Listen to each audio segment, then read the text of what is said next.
What's going on, ladies and gentlemen? Welcome to another episode of The Back of the Class. This is a Shoot the Shit podcast between two friends. I'm your host, Jason Aiello, and I'm here with my co-host, John Pattison. John, how are you doing today? I am doing fine. I have a really kind of stressful weekend, so I'm hanging in there. But Yeah, that's good. That's good. Would you like to tell the audience about what you're going to be doing this weekend? yeah, sure. So this weekend I am shooting my short film, and so we're finishing final prep for that, and that's going to take all day Saturday and Sunday. So I kind of have to figure out some last minute food things because I have to feed the cast and crew. And then I have to head over. So I have a job interview at 1 today, and then that's at the Lego store. So after that job interview, I then have to head over to school, give something to my teacher. Maybe my director of photography is going to let me know if I'm going to have to give it to him or not. And then I have to do a pre-light at where we're going to be filming. So that way I can be up at the ass crack of dawn tomorrow, go get coffee from Starbucks, just a shit ton of coffee to fill the entire crew, and then go to set. So, And those are the directorial duties. You got to keep the troops happy. yes. From my experience with food, like American cheese and ham sandwiches on white bread and chips never disappoints anyone. But just before we go any further, if you're wondering why you're not seeing our face cams, it's because we're trying out a new format. This isn't a permanent thing, just something that we'll probably do every couple episodes or every other episode if we like the format of this. I'm going to let John choose his first question. Okay, I got some beautiful stuff for you today. First off, this doesn't even have to be a main question, just something I need to ask you. Did you see the casting for the Super Mario movie? Oh, I didn't even know that there was going to be a Super Mario movie. I forgot there was going to be a Super Mario movie. So get a load of this shit. That's crazy. It's quite a meme. Chris Pratt. Oh, he definitely fits. He's playing Mario. Oh, wow. And then Anya Taylor-Joy, the anime girl, she's Peach. And then I need to look up who this next guy is because I swear it's Charlie Day. He is Luigi. Keegan-Michael Key is Toad. Seth Rogen is playing Donkey Kong. Seth Rogen. Jack Black is Bowser. Dude, that's unbelievable. Yeah. This is I'm looking at this on IMDb right now. This is a unbelievable lineup. Can't believe they got Keegan-Michael Key as Toad. That's awesome. I can't believe they got Jack Black as Bowser. But that doesn't even need to be a main question. I just needed to know if you've seen that. Anyway, let's get into my actual question here. Okay. What is the worst movie theater experience you've ever had? Worst movie theater experience. There haven't been too many. I'd say probably the one that stands out was when I was young, probably like 8 or 9 years old. I was in New York City for the first time, and I was in a huge movie theater. I think we were seeing. I think it was a Batman movie. It was some kind of superhero movie that we were seeing. And it's the only time that I've been in a movie theater where they had to get the security to like ask someone to leave because this guy was just being such a disturbance. I don't know what he was doing. I think he was like arguing with the usher or just like causing a scene with someone. And it's the only, I mean, I'm a suburban guy, so that was my first time ever being in a city. It was definitely a shock to me. Yeah, that was the only time I've actually witnessed someone get kicked out of a movie theater. Wow. How about you? So I got two. So the first one is just more of a funny story. In 2018, for the Marvel 10-year anniversary, they re-released, just for like a couple weeks only, they re-released all of the MCU movies in theaters. Only in the big theaters, not the small ones. Yeah. So we were at the Westminster AMC, and my dad and I were gonna go see Iron Man. Just over halfway through the movie, the like projector got fucked up and all the audio cut out. My dad went to go get someone, and then we were sitting there listening to the movie that was super quiet. So no one ended up coming in. So then someone else had to go get someone. And then they're like, oh, we'll rewind it for you. Where was it at? And then I said where it was at, and they rewound it too far. So then they had to fast forward it again, and then the movie resumed. But if you want the actual worst experience, this was a fucking saga, dude. So when Man of Steel came out, my dad wanted to go see it opening weekend. We went to the Flatirons AMC, and it was like sold out for the time we could see it. Okay, so the Flatirons AMC, we got there. There were a few seats left. There were like a couple near the top and then like a couple near the bottom. And we figured, we're like, maybe we can convince someone to move. Just maybe we can do that. So we went in, and there was like 4 seats. There was like a small gap somewhere, and then this one lady who we asked if she could move 1 seat over. And she was belligerent, saying that she wouldn't for some really stupid reason. I can't remember what the reason was. And so my mom was talking with her for a minute and realized this lady was just being a Karen and she wouldn't move. So we're like, God damn it. We went back out and we went to refund the tickets, and we said there was a lady being difficult, so we're not going to see it here. And they're like, do you want to get an usher? And we're like, nah, it'd just be too much of an inconvenience anyway. So then we went over to the Westminster AMC to see Man of Steel, at which point the showtime was sold out. So we're like, fuck, well, we're not seeing Man of Steel here either. So then before the Cinebar was the Cinebar, it was called like Regal Cinemas 12 or something. So we went there. There was an open theater there. We're like, hell yes. Like, there's no one in the auditorium. We went there, but it was an old theater. So, like, the seats were kind of dirty and, like, they didn't recline. And it was before they put in the new seats. So it was just a bunch of seats all put together like a school auditorium. And then we watched it there. And the movie was great, but I ate way too much popcorn. So I got a stomach ache. And every time the movie got really loud, I felt like I was going to throw up. And Man of Steel is a very loud movie. So for 2 hours, I felt like shit watching this movie. Dude, that happens. That has happened to me like twice before. Like the eating too much popcorn. Did you get like the biggest bucket of popcorn? Yeah, my dad got a massive bucket, and then at some point he's like, "Nah, I'm done eating it." So he gave it to me, and I was just pounding it. Like, I was shoving more popcorn in my mouth before I had even swallowed the first bite. Dude, that's how I eat like everything. Like, I'm always I know. I was there when you ate that entire box of Cheez-Its. Oh yeah. Yeah, you're a first-hand witness to that. Yeah, me and my family, we always used to get this huge bucket of popcorn, and because it used to be 4 of us all munching on it, just going ham on it, sometimes we would have to get a refill before the movie even started. Especially since like we liked to get there before, like, well before the movie started, so we could see like half an hour of previews. Yeah, those are some good memories that I have, just going to town on the popcorn. Before The Force Awakens started, my sister spilled the popcorn, and then my parents sent me to go get the refill. And I was like, really?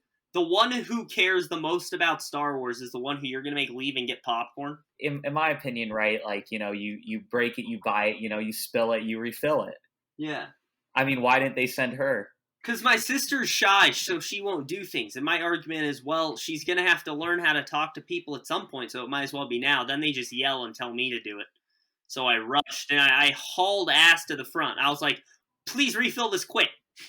Dude, that must have been a full movie theater back then. The Force Awakens 2015. Oh, dude, well, I have a story for you. So winter break of 2015, we went to my grandma's house. And so I really wanted to see Force Awakens before we left, but they're like, yeah, we won't be able to because we're going to leave in the morning of the 18th, which was the day it came out. So they're like, when we get back from the trip, we'll watch The Force Awakens. We were sitting there, and my parents said they had to run some errands, so they left, and it was just me, my sister, and my grandma. And my grandma had a big property in Florida. She lived on a river. Parents got home a few hours later. And I remember I had called them at one point. I was like, you guys are supposed to be done with your errands by now. Where the hell are you? And they're like, well, we got held up. So they get home a few hours later, and they're like, John, we got something for you. And my mom pulled 4 tickets for The Force Awakens out of her bag because my grandma didn't want to see it because she's not a Star Wars person. She's not a violent movie person. So we didn't get a ticket for her. I'm like, right, having a nerdgasm. And the theater that they got him at was in this like old strip mall. There was like no one there, and it was like the whole building, it was like not used. Like they had so many of the little like nooks kind of gated off, and it was just the theater in use. There were maybe 15 people in the theater.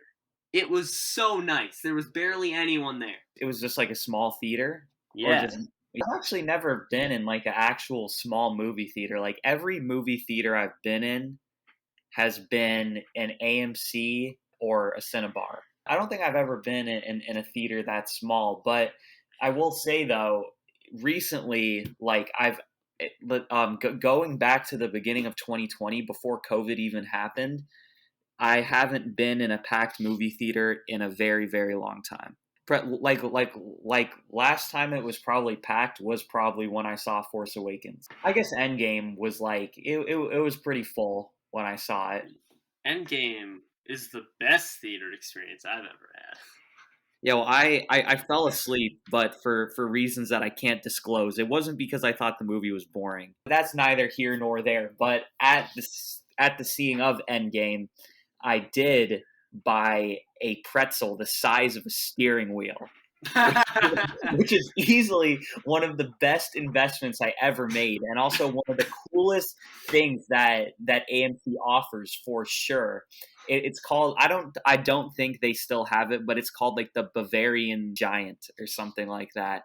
I made it about 2/3 of the way through before I felt so sick from the taste of dough. Well, I think that that's going to wrap up the first question. So let's get into my first question. So we're going to shift from TV to movie. We're going to shift from movies to TV here. I just wanted to ask you, what's your favorite TV show right now?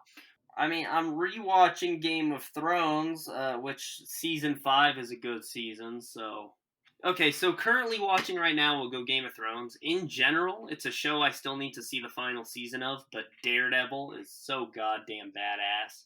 The favorite show that I'm watching right now, I'm actually watching 2 shows right now. I'm watching Star Wars: The Clone Wars from the beginning because I saw the first 3 seasons when I was younger, and then I didn't see seasons 4, 5, 6, or 7. But I'm really glad that they came back to conclude the show. I feel like that's a good thing. So that show has had 3 different series finales. Because it got canceled after season 5, and then Netflix was like, "Hey, we'll fund the 6th season." So then it came back to wrap up with season 6, and then Disney was like, "Okay, let's actually conclude this thing for real." So then they did a season 7. So it's had 2 different revivals with 3 different series finales.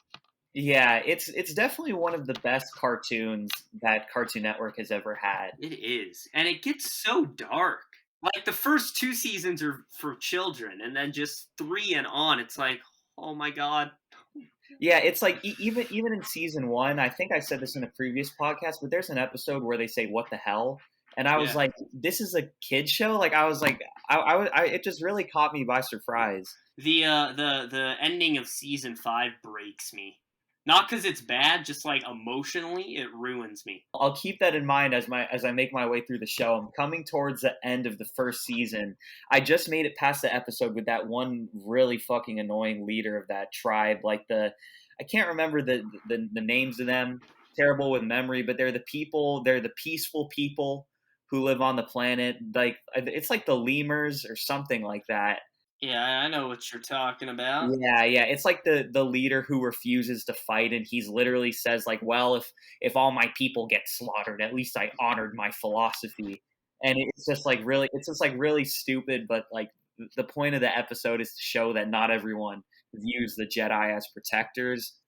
But yeah, so I'm making my way through Clone Wars right now, and the other TV show I'm watching is The Sopranos, which some people regard as the best TV show ever, up there with Breaking Bad.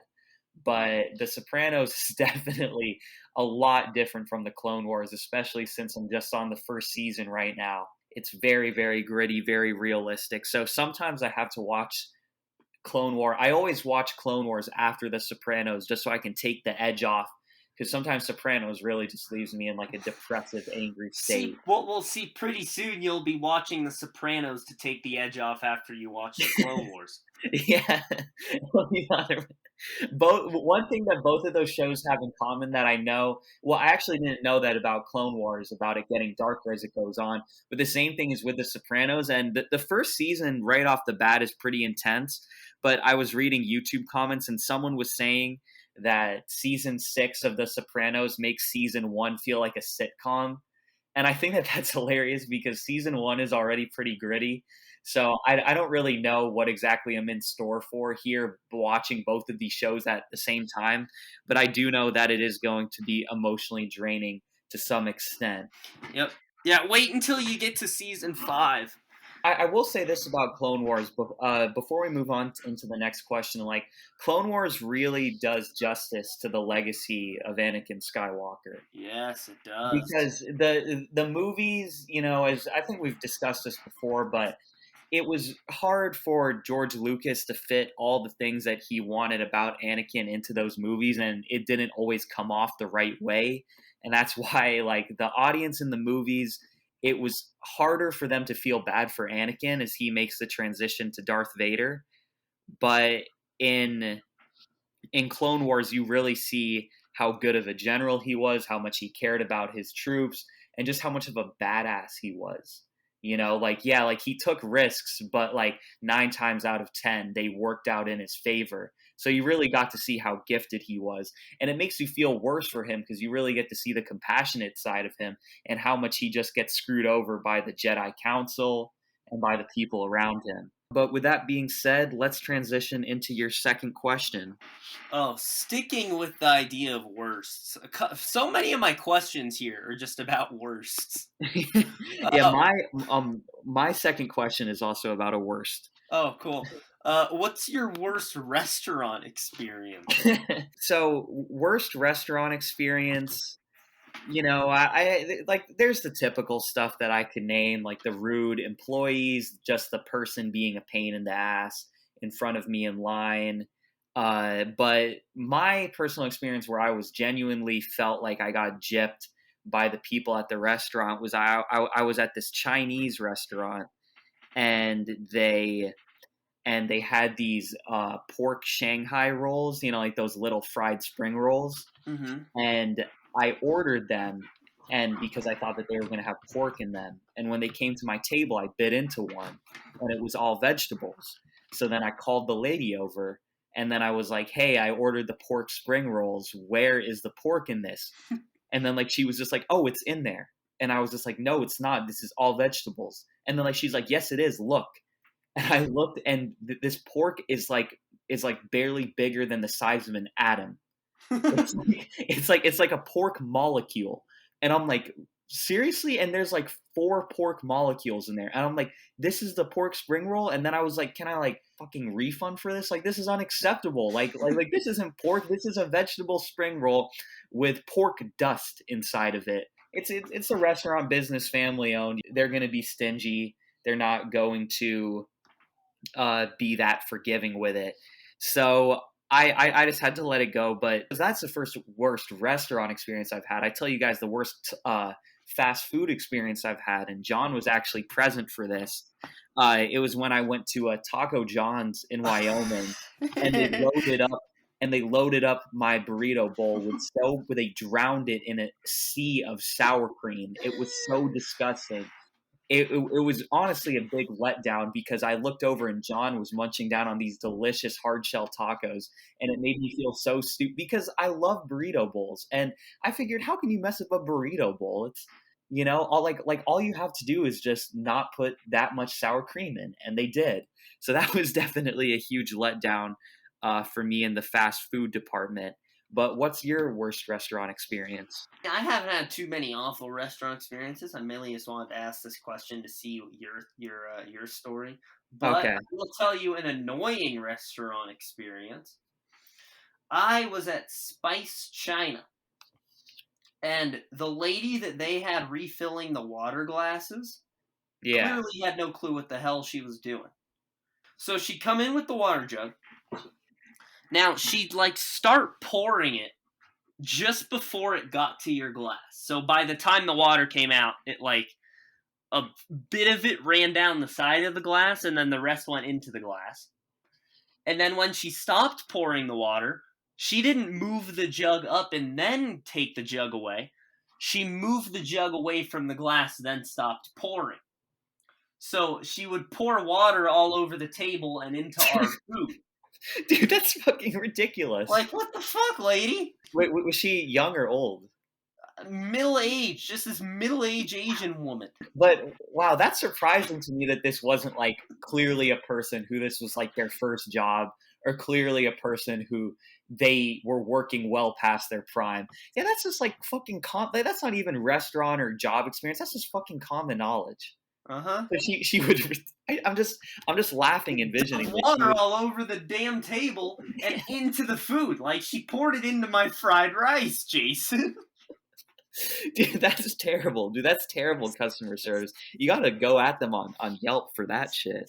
I'm just laughing, envisioning this lady not being able to not being able to pour a glass of water correctly. I'll tell you about another fast food experience that I've had. It actually involves someone that we know. His initials are DS. And this is just a note to anyone who works in fast food. When you're taking someone's order, if they order something healthy, don't ask them if they're ordering something healthy because they're insecure about their weight. Just take their order like a normal person. Oh no. Yeah, because I ordered baked no. chips, and this guy asked me if I was insecure about my weight. And I said, well, first of all, no, I'm not. I love being a big boy. But second of all, yeah, I am trying to eat a little more healthy, but I just like the taste of baked chips. Isn't that the rudest shit, though? Yeah. I'm not. Yeah, it's like don't question the customer's decision. Just take their order. DS is lucky that I'm a very, very forgiving person. But with that being said, I'll move into my second question for you. It's also a worst. So this question can kind of be viewed two ways. So, what's your worst subject in school? But I guess we could get more specific with it in the sense that, like, what's the worst grade you've gotten in a class, whether it was due to you not being able to comprehend the material or you just not trying hard enough? I've gotten C's in science because I'm stupid. What was your worst science class? So, I mean, okay, so I'd probably say math overall is my worst subject because I at least have fun with science, but in terms of grades, science is the worst I've done. Okay. Because my mom can help me with math. So, I mean, my worst science class. Well, that would either be 8th grade, the science class I took in 8th grade in Ohio. I got like I don't know exactly which science class it was. All I know is that I got like a mid-range C in that class. Okay, so I guess I'll rephrase the question a little bit, make this question like two parts. What was the class that you gave the absolute least effort in? That would be discrete math junior year. I knew it.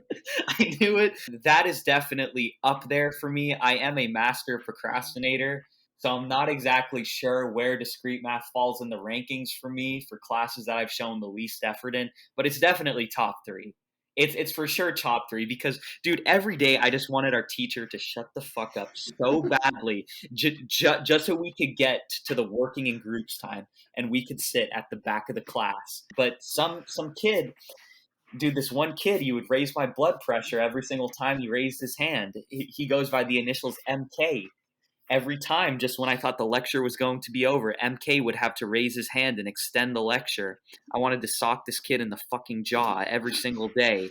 But yeah, so I figured that would be your answer Yep. for the least effort. I Uh, mean, it's close. AP Stats is really close to winning that also because I got senioritis and we just all stopped caring and we would all just like not try, and I was getting like 30s on my tests, and somehow I pulled off a B in the class.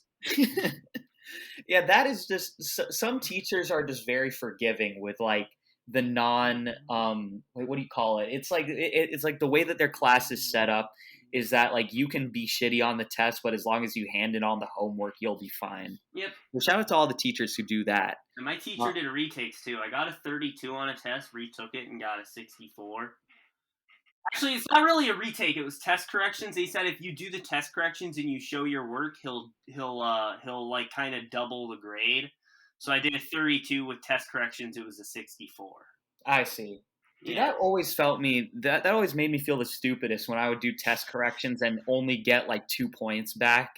And you know what? You know what really what really teed me off What? is that this teacher would have students hand back the tests for him. Mm. So when students are handing out tests, right?